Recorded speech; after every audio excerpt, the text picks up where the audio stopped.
Olá, o nosso tema é Concepções e Atividades Emergentes na Psicologia Clínica, Implicações para a Formação.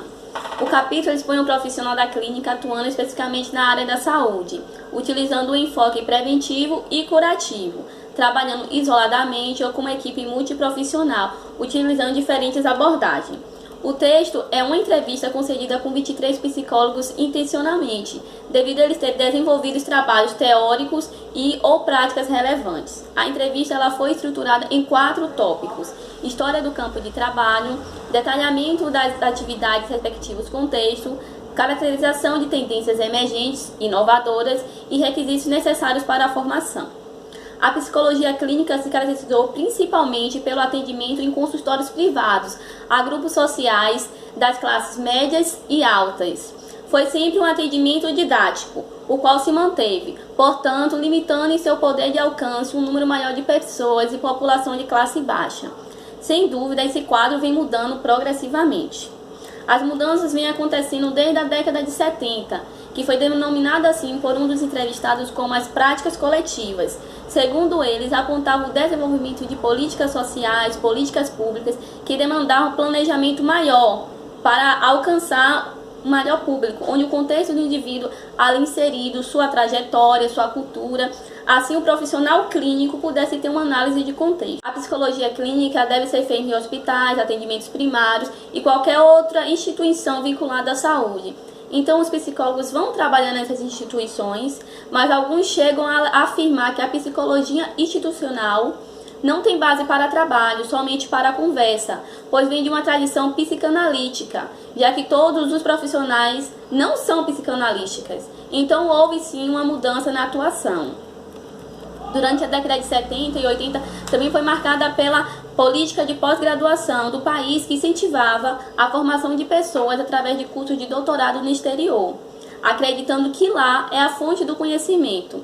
Contribuiu uma grande parte para a constante volta para os referenciais teóricos estrangeiros, tanto no campo das práticas discursivas que no das institucionais, acreditando que lá o lugar é o centro da inovação de conhecimento e que logo se expandiria para todo o resto do mundo e assim chegaria ao Brasil.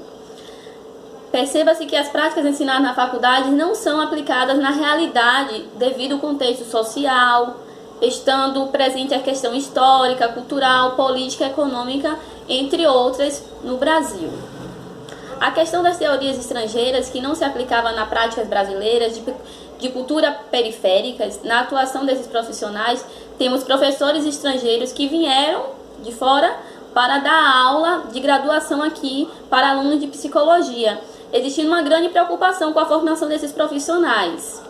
Mas vale ressaltar que o brasileiro ainda não tinha grande reconhecimento, mas já estava participando de congressos internacionais, apresentando suas pesquisas, seus projetos e assim ganhando seu espaço.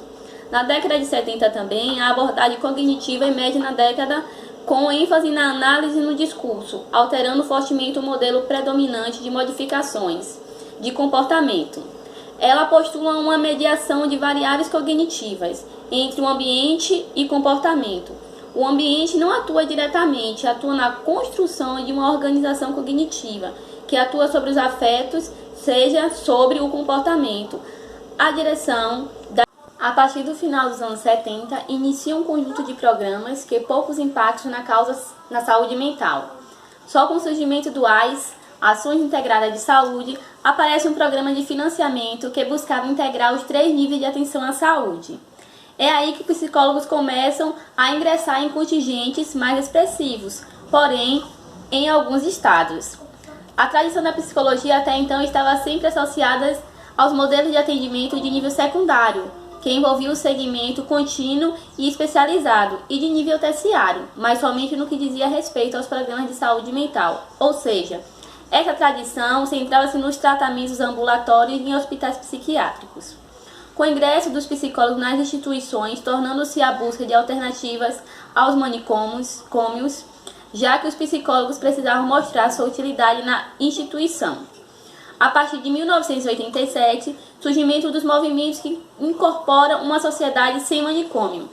Os dispositivos institucionais típicos de modelos psicossocial são Centro de Atendimentos Sociais, CAPS, Núcleo de Atenção Psicossocial NASP, Hospital Dia, Ambulatório de Saúde Mental, equipe multiprofissionais de saúde mental, inserido em centro de saúde e setores para tratamento de saúde mental, inserindo em hospitais gerais, com o objetivo de buscar adotar a sociedade de formas outras que não a internação ao lidar com a loucura.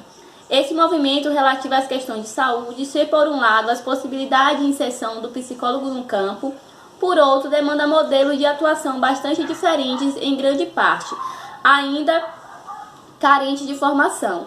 Tudo isso ocorre no contexto brasileiro, numa conjuntura de problemas específicos que tem funcionado como fontes adicionais de pressão por mudança na atuação de psicólogos clínicos. A psicologia clínica deve ser feita em hospitais, atendimentos primários e qualquer outra instituição vinculada à saúde. Então, os psicólogos vão trabalhar nessas instituições, mas alguns chegam a afirmar que a psicologia institucional não tem base para trabalho, somente para a conversa, pois vem de uma tradição psicanalítica, já que todos os profissionais não são psicanalísticas. Então, houve sim uma mudança na atuação.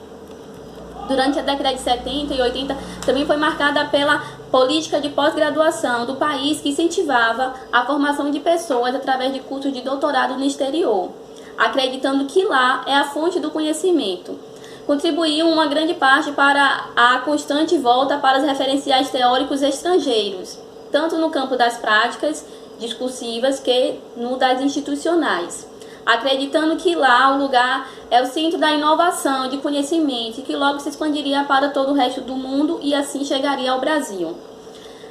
Perceba-se que as práticas ensinadas na faculdade não são aplicadas na realidade devido ao contexto social, estando presente a questão histórica, cultural, política, econômica, entre outras, no Brasil. A questão das teorias estrangeiras que não se aplicavam nas práticas brasileiras de cultura periféricas, na atuação desses profissionais, temos professores estrangeiros que vieram de fora para dar aula de graduação aqui para alunos de psicologia, existindo uma grande preocupação com a formação desses profissionais. Mas vale ressaltar que o brasileiro ainda não tinha grande reconhecimento, mas já estava participando de congressos internacionais, apresentando suas pesquisas, seus projetos e assim ganhando seu espaço. Na década de 70 também, a abordagem cognitiva emerge na década com ênfase na análise e no discurso, alterando fortemente o modelo predominante de modificações de comportamento. Ela postula uma mediação de variáveis cognitivas entre o ambiente e comportamento. O ambiente não atua diretamente, atua na construção de uma organização cognitiva, que atua sobre os afetos, seja sobre o comportamento. A direção das intervenções se dão sobre os processos cognitivos. Foram consideradas emergentes na época que o texto foi escrito, tais como a saída dos psicólogos das clínicas privadas e a entrada nas instituições de saúde no Brasil, abrangendo a políticas públicas e sociais, surgimento dos programas onde eles foram inseridos, a questão da psicanálise.